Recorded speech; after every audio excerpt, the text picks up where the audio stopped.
Hello everyone, आप सभी का बहुत बहुत स्वागत है हमारे यूट्यूब चैनल अपना सफ़र 786 में। व्यूअर्स, कैसे हैं आप सब? आई होप आप सभी बहुत अच्छे हैं, अपना बहुत ख्याल रख रहे हैं और पॉजिटिव सोच रहे हैं। सो व्यूअर्स, आज के इस टैरो का रीडिंग में हम देखने की कोशिश करेंगे थोड़ी देर पहले आपके पर्सन किससे और क्या बातें कर रहे थे, आपके बारे में, उनकी करंट फीलिंग्स थोड़ी देर पहले आपको लेकर क्या थी, क्या कुछ चल रहा था इस पर्सन के दिल दिमाग में, क्या कुछ सोच रहे थे ये थोड़ी देर पहले। ओके व्यूअर्स, ये रीडिंग जनरल है, कलेक्टिव लेवल पर है, टाइमलेस रीडिंग है और सभी ज़ोडिएक साइंस के लिए रहने वाली है और जेंडर स्पेसिफिक नहीं है। ओके व्यूअर्स, हमने यहाँ आपके लिए कुछ कार्ड्स निकाल लिए हैं। बॉटम ऑफ द डेक हमारे पास आया है going with the flow and बाकी सारे कार्ड्स हैं abundance, we are the world, guilt, nothingness. Okay, तो यहाँ पर एक ऐसे पर्सन की एनर्जी नज़र आ रही है जो इंसान पहले आपको कुछ भी नहीं समझता था।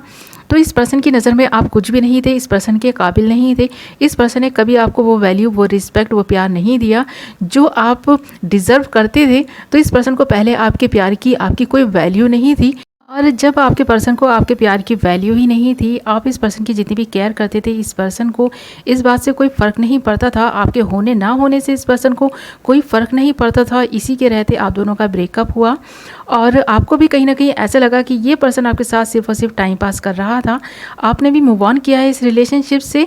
बट यहाँ पर अब मैं क्या देख पा रही हूँ, ये पर्सन काफ़ी गिल्ट में है।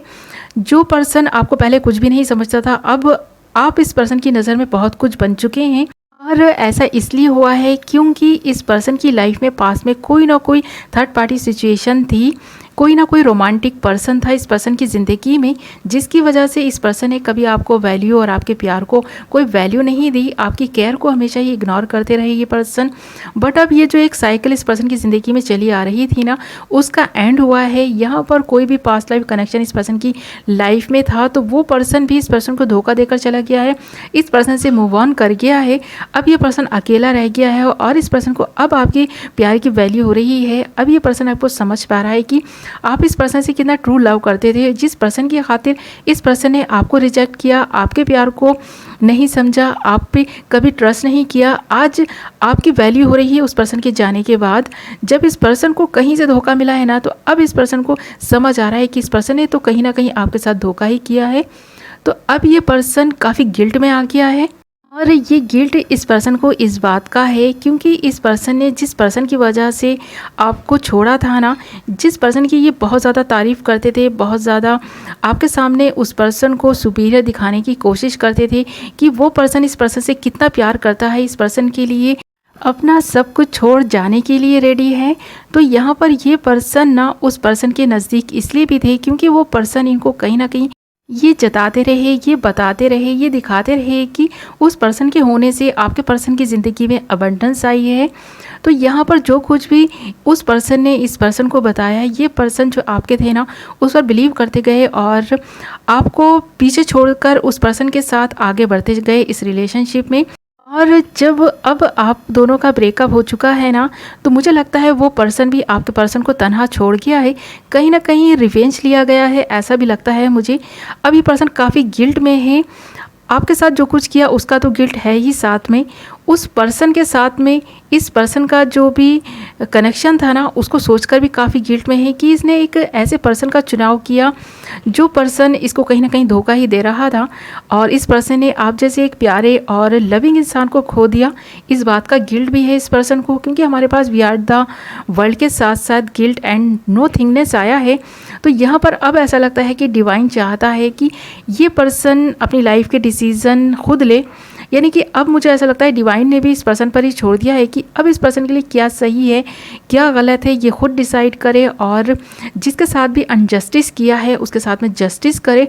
और ये पर्सन अब समझ भी पा रहा है कि इस पर्सन ने लाइफ के बहुत सारे ऐसे गलत डिसीज़न ले लिए हैं जिसकी वजह से ये पर्सन अब स्टक होकर रह गए हैं और उस गिल्ट से ना बाहर नहीं आ पा रहे हैं। अब ये पर्सन इस वक्त, इस पर्सन की जो कंडीशन है कुछ ऐसी है कि काफ़ी दुखी और परेशान से हैं ये पर्सन। और थोड़ी देर पहले ये पर्सन काफ़ी चीख कर चिल्ला कर रोए भी होंगे।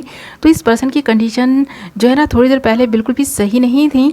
तो इस पर्सन की ज़िंदगी से अबंडेंस रूठ गई है, इस पर्सन को अब एहसास हो रहा है। आपका जाना ना इस पर्सन को काफ़ी दुख दे गया है। कहीं ना कहीं इस पर्सन को ऐसा लगता है कि इसका कर्मा है जो इसे फेस करना पड़ रहा है। यहाँ पर देख रहे हैं ना, नो थिंगनेस है हमारे पास और अबंडेंस भी है। तो अब ये अबंडेंस आपके होने से आएगी, या फिर इस पर्सन को ऐसा लगता है कि कहीं ना कहीं इसने जो अनजस्टिस किया है उसकी माफ़ी मांगेंगे ये आपसे, तो इस पर्सन के दिल को थोड़ा सुकून मिलेगा, इस गिल्ट से ये बाहर आ पाएंगे। तो ये पर्सन आपसे माफ़ी मांगने के बारे में थोड़ी देर पहले सोच रहे थे और इसी के बारे में अपने फ्रेंड से बातें कर रहे थे। और ये पर्सन बातें करते करते ना अपने फ्रेंड्स के कंधे पर सर रखकर बेइंतहा रोए भी हैं। और थोड़ी देर पहले इस पर्सन की जो फीलिंग्स थी ना, काफ़ी इमोशंस से भरी हुई थी। अब इस पर्सन को आपके प्यार की वैल्यू, आपकी वैल्यू होने लगी है। अब इस पर्सन को एहसास होने लगा है कि आपका होना इस पर्सन की ज़िंदगी में क्या था। अब इस पर्सन की ज़िंदगी जैसे कोरा कागज़ बनकर रह गई है। और मुझे तो ऐसा लगता है ये पर्सन अब इस बात को रियलाइज़ कर पा रहा है कि ये जो कोरा कागज़ इस पर्सन की ज़िंदगी में बन गया है ना, अब इस कोरे कागज़ पर ये अपनी लव स्टोरी खुद लिखेंगे, आपको मनाने की कोशिश करेंगे, आपको अपनी ज़िंदगी में लाने की कोशिश करेंगे। और इनके फ्रेंड से भी इनको यही एडवाइस मिल रही है कि ये आपको पाने की कोशिश तो करें। जिस तरह से इस पर्सन ने आपको अपनी ज़िंदगी से निकाल फेंका था ना, जैसे कि आप कुछ नहीं है इस पर्सन के लिए, उसी तरह अब इस पर्सन को एफर्ट्स डालने चाहिए इस रिलेशनशिप में आपको पाने के लिए। अब ये person going with the flow बहने का सोच रहे हैं। और ये जो अपने फ्रेंड से थोड़ी देर पहले बातें कर रहे थे ना, इनकी बातों का टॉपिक आप ही थे, आप ही के बारे में बातें हुई हैं थोड़ी देर पहले। अभी पर्सन अपनी गलती को मान रहे हैं, आपसे माफ़ी मांगने के बारे में सोच रहे हैं। और इनके फ्रेंड से भी इनको यही एडवाइस मिल रही है कि जब ये रिलेशनशिप सही चल रहा था, उस रिलेशनशिप में रहते हुए इस पर्सन ने जब आपकी वैल्यू को समझा नहीं था, जब अब इस पर्सन को आपकी वैल्यू समझ में आई है, तो अब इस पर्सन को माफ़ी मांगनी चाहिए। तो ये पर्सन जो है ना, माफ़ी मांगने के बारे में सोच रहे हैं, गोइंग विद द फ्लो बहना चाहते हैं आपके साथ में।